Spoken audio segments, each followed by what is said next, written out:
de protection et de libération. Pour neutraliser définitivement les cérémonies occultes et les rituels maléfiques pratiqués contre vous.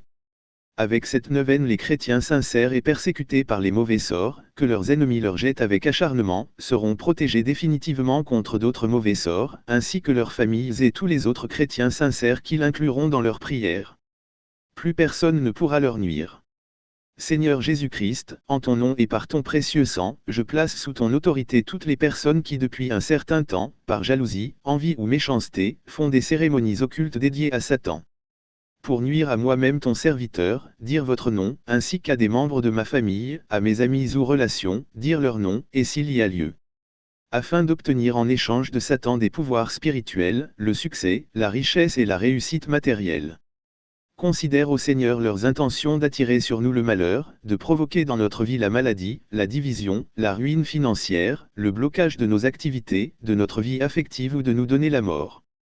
Considère leurs menaces et leurs machinations afin de permettre à tes serviteurs de vivre normalement et de recevoir tes bénédictions, étends la main sur nous et interviens en notre faveur par le nom de notre Seigneur Jésus-Christ. Je te demande, ô Père, au nom de ton Fils Jésus-Christ, d'annuler tous les pouvoirs, tous les effets des cérémonies occultes et sataniques qu'ils font pour persécuter les chrétiens. Je te demande de stopper immédiatement et pour toujours l'odieux blasphème qui consiste à crucifier à la gloire de Satan, moi ton enfant, dire votre nom, ou des membres de ma famille, dire les noms, et à bloquer ou détruire nos vies et notre mission dans l'Église. Merci Père d'accorder ta protection à ton enfant et à tout ce qui lui appartient. Que ces sorciers aient honte d'invoquer le nom de Satan pour faire le mal à leur prochain. Qu'ils soient pour toujours empêchés et liés dans leur volonté de nuire, au nom de Jésus-Christ. Et maintenant nous mettons tout notre cœur à te suivre, à te craindre, et à rechercher ta face. Ne nous laisse pas dans la honte, mais agis avec nous selon ta mansuétude, et selon la grandeur de ta grâce. Délivre-nous selon tes œuvres merveilleuses, fais qu'à ton nom, Seigneur, gloire soit rendue. Qu'ils soient confondus, tous ceux qui font du mal à tes serviteurs, qu'ils soient couverts de honte, privés de toute leur puissance, et que leur force soit brisée. Qu'ils sachent que tu es seul Dieu et Seigneur en gloire sur toute la terre. Dien.3,41-45. Que nos saints anges gardiens en qui tu as mis ton nom, marchent avec nous, nous défendent et nous protègent. Que leur intervention nous aide à faire pleinement ta volonté afin que tu sois, l'ennemi de nos ennemis, adversaire de nos adversaires. Ex 23, 21-22. Si cependant, toi qui m'aimes tant, tu acceptes que ton enfant souffre, j'unis mes souffrances à celles du Christ pour la conversion de mes ennemis. Si tu veux me libérer maintenant et pour toujours, je te remercie de le faire. Père, tu es mon Père, je m'abandonne à toi. Que ta volonté soit faite sur moi. Ô mon Jésus, pardonnez-nous nos péchés, préservez-nous du feu de l'enfer et conduisez au ciel toutes les âmes, surtout celles qui ont le plus besoin de votre miséricorde. Que par la miséricorde de Dieu les âmes des fidèles trépassés reposent en paix.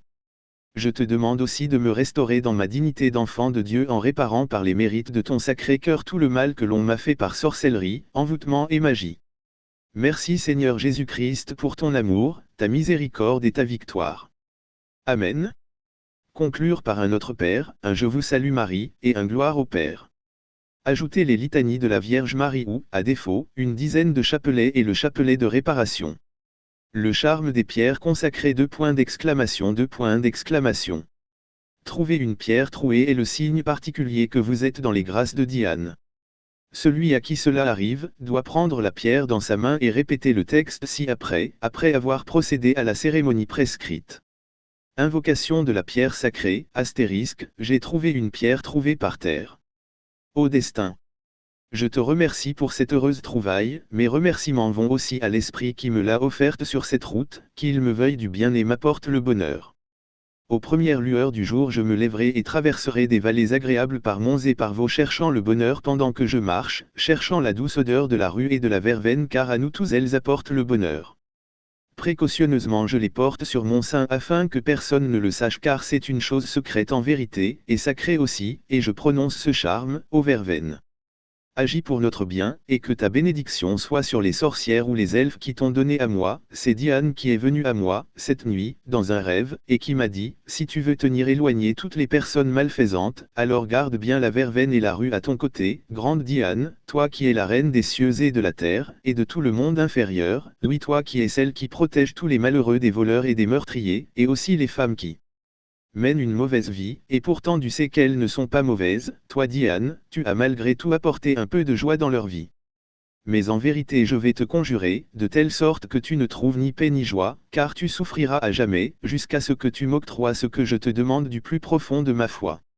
Rollystone, pierre sacrée, en fait serait là, pierre avec un trou, Holstone, sur les navires une telle pierre est considérée et appelée, pierre sacrée, Rollystone, ici nous lui rendons son nom. Ceci est une phrase assez embrouillée mais je pense lui avoir donné le sens voulu par l'auteur. Ici nous trouvons de nouveau une menace à l'égard des dieux, exactement comme dans le chamanisme ou chez les Esquimaux, qui comptent les formes les plus primitives de conjuration, on trouve des menaces à l'égard des esprits.